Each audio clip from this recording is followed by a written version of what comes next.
Bonjour à tous, c'est Anthony et j'espère que vous allez bien car moi c'est le cas. Aujourd'hui je vais vous parler d'un produit qui m'a sauvé récemment lors d'un tournage d'une petite vidéo, mes micros sans fil de la marque Synco, les G2A2.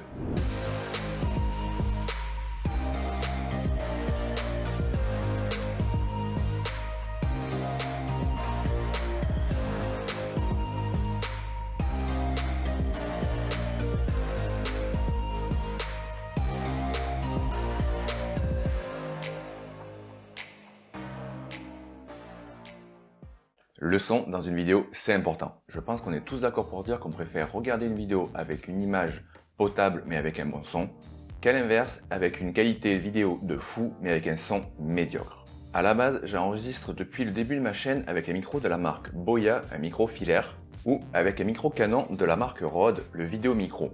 Mais malheureusement, mon micro filaire a décidé de lâcher lors de ma précédente vidéo. Je vous le mets dans le petit i en haut à gauche si vous souhaitez la regarder.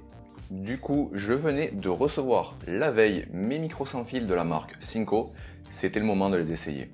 D'ailleurs, avoir un bon son, c'est aussi de vous demander de vous abonner à ma chaîne si ce n'est pas déjà fait, d'activer la cloche des notifications si vous souhaitez être alerté de mes dernières vidéos sur ma chaîne, et de mettre le petit pouce bleu en bas de la vidéo pour me soutenir. C'est ce petit remerciement qui me fait plaisir et qui me pousse à faire plus de vidéos et à vous proposer du contenu de qualité. Comme je vous l'ai dit au début de la vidéo, j'ai investi récemment dans des micros sans fil de la marque Synco, les G2A2, une marque chinoise spécialisée dans les microphones sur laquelle je suis tombé par pur hasard et qui commence à faire sa place dans le monde des micros sans fil, micro-filaire ou encore micro-canon pour tout ce qui est créateur de contenu, vlog, interview, etc.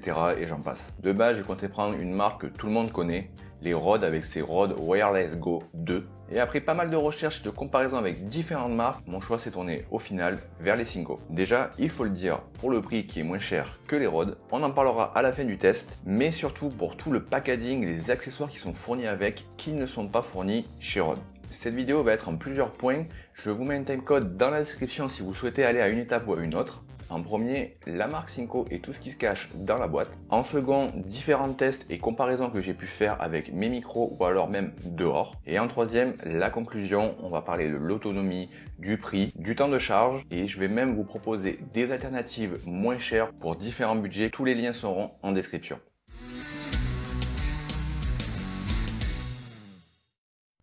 Donc dans la boîte de ces Synco G2A2, A2 pour 2 émetteurs et la version A1 c'est la version avec un seul émetteur. On va retrouver une sacoche rigide avec l'emplacement des 3 émetteurs ainsi qu'un filet pour mettre tout ce qui est câble et micro. Un câble de charge type A vers 3 type C. Ça c'est rare que les constructeurs mettent un câble vraiment pour charger les 3 ensemble en même temps. Un câble jack TRS vers TRS pour brancher le récepteur à sa caméra. Ils ont même pensé à mettre un câble TRS vers TRRS pour pouvoir le brancher à notre smartphone. Ensuite, on retrouve 2 bonnettes anti-vent qu'on va pouvoir clipser aux émetteurs et 2 micro-cravates avec leur bonnette. Et on retrouve, comme dans toutes les boîtes, le manuel d'instruction qui vous dira comment brancher tel ou tel câble dans telle situation. Tout est marqué dessus. Sur les boîtiers maintenant, qu'est-ce qu'on retrouve? Sur le récepteur, vous allez avoir un petit écran LCD qui va vous indiquer le niveau de charge, le mode sélectionné qui est stéréo ou mono, le gain de chaque canal A et B, une pince clips à l'arrière du récepteur pour le brancher à la griffe de notre boîtier. Sur le dessus, on retrouve une prise out où on viendra brancher le câble jusqu'à notre boîtier. Vous avez également une prise casque si vous filmez quelqu'un pour pouvoir le monitorer et voir si le son est bon en temps réel. Sur la première tranche, vous retrouverez le port type C pour recharger celui-ci. Au-dessous se trouve le bouton pour allumer le récepteur. Ce bouton sert aussi à passer du mode stéréo ou mono en appuyant brièvement sur ce bouton. Sur l'autre tranche maintenant, on retrouve un petit bouton reset. Au-dessous, le réglage de chaque canal indépendant, le A pour un des récepteurs et le B pour le second. On peut donc régler séparément ou ensemble le gain des 2 émetteurs. Maintenant, sur les 2 émetteurs, qu'est-ce qu'on retrouve? Comme l'émetteur, un écran LCD qui nous indique si le micro est ouvert ou fermé, un autre icône indiquant s'il est bien synchronisé, Un autre icône qui apparaît que seulement s'il est activé, c'est le filtre coupe-bas. Vous ne le verrez pas si vous n'appuyez pas sur le bouton pour activer celui-ci, le niveau de batterie de votre émetteur, et juste au-dessous, on retrouve le volumètre d'entrée du micro. Sur le côté maintenant, le port mic pour pouvoir mettre notre micro-cravate, un port type C, bien sûr, pour le recharger, le bouton pour les allumer ou mute quand on appuie brièvement dessus. De l'autre côté maintenant, on retrouve le petit bouton reset qu'on avait sur l'émetteur. Au-dessous, le bouton coupe-bas pour l'activer ou le désactiver. Et le dernier bouton qui nous reste, c'est le bouton pour pouvoir le resynchroniser si il s'est désynchronisé avec l'émetteur. Sur le dessus maintenant, le micro protégé par une grille et les fixations pour pouvoir brancher la bonnette anti-vent. Et à l'arrière, le petit clip qui nous sert à le mettre au col. Allez, maintenant, on va passer au test. Je vais vous montrer dans un premier temps sans les micros, avec le son de mon ZV1 qui me filme actuellement. Je vais ensuite vous filmer avec le micro Canon de chez Rode, le vidéo micro. Et je vais ensuite brancher les Synco pour qu'on voit la différence.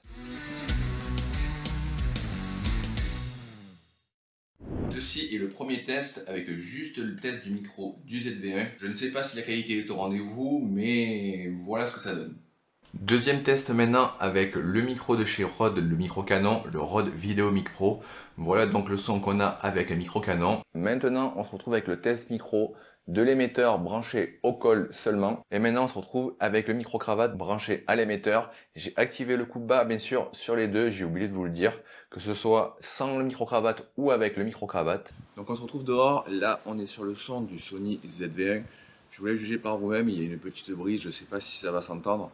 Maintenant, je suis passé sur le micro Canon de chez Rode, le vidéo micro, avec la petite bonnette anti-vent. Et maintenant, on se retrouve avec l'émetteur de chez Synco, ici sans bonnette. Dernier test maintenant, l'émetteur avec le micro sans fil de chez Synco. J'ai mis la petite bonnette anti-vent sur celui-ci. Il y a une petite brise actuellement, je ne sais pas si ça va s'entendre à l'enregistrement. Donc, eh bien, je verrai le résultat une fois rentré et je vous laisse du coup juger le son par vous-même. Voilà, vous avez pu voir en conditions externes comment se débrouillent les micros de chez Synco. Je vous laisse me dire en commentaire votre ressenti sur ces micros en conditions externes. Maintenant, côté autonomie, il est noté par la marque qu'ils sont prévus pour tenir 8 heures. Au niveau du rechargement des boîtiers, il faut 40 minutes pour arriver à 50%, 1 heure pour 80%, et 1h30 pour arriver au 100%. Ils sont donnés pour aller jusqu'à 150 mètres sans obstacle et 50 mètres avec obstacle d'après la marque. Concernant maintenant la qualité du son, que ce soit avec juste l'émetteur sans micro-cravate ou avec le micro-cravate branché, je suis vraiment satisfait du son que peut avoir ces petits micros, surtout pour le prix compétitif que nous propose la marque. Maintenant, venons-en au prix. Le prix est de 219 € pour tout ce que j'ai pu vous présenter dans cette vidéo. Contrairement à ceux de Rode qui sont à 269 €, je vous rappelle que les micros de chez Rode sont vendus seuls en comparaison à ceux de Synco qui sont eux mieux équipés. C'est un pack que je conseille et que je conseillerais vraiment s'il reste dans cette gamme de prix là. Dans une autre gamme de prix entre les Rode et les Synco, vous avez les Lark 150 de Holyland. Bien sûr, si vous avez le budget, je vous conseillerais quand même les Rode Wireless Go 2. Mais si vous voulez rajouter des micro-cravates, il faudra bien sûr augmenter le budget si vous souhaitez pas vous retrouver avec le boîtier directement au col. Si maintenant vous désirez micro-cravate filaire, bon rapport qualité-prix, je vous conseille le Boya. Je vous mets le lien en description. C'est vraiment le bon rapport qualité-prix si vous désirez enregistrer avec un micro filaire directement à votre boîtier. Je vous mets aussi en description d'autres liens vers d'autres micros lavaliers de meilleure qualité. Je vous mets aussi en lien le lien vers mon micro Canon, le Rode, le vidéo micro. Je vous mets aussi d'autres alternatives qui sont légèrement plus chères, voire même plus chères que celui-là. J'espère en tout cas que ce format de vidéo avec le test en extérieur vous aura plu. Moi, ça m'a fait vraiment plaisir de pouvoir tester un produit en dehors de mon bureau. Si vous avez des questions, n'hésitez pas à me le dire en commentaire en dessous de la vidéo ou me le demander sur mes différents réseaux sociaux, que ce soit Instagram, Twitter. Ça s'affiche actuellement à l'écran et les liens sont en description. Et n'oubliez pas de me mettre le petit pouce bleu en bas de la vidéo, à vous abonner à ma chaîne et d'activer la cloche des notifications si vous souhaitez être alerté de mes prochaines vidéos. Sur ce, je vous retrouve dans une prochaine vidéo sur la chaîne. C'était Anthony. Allez, salut!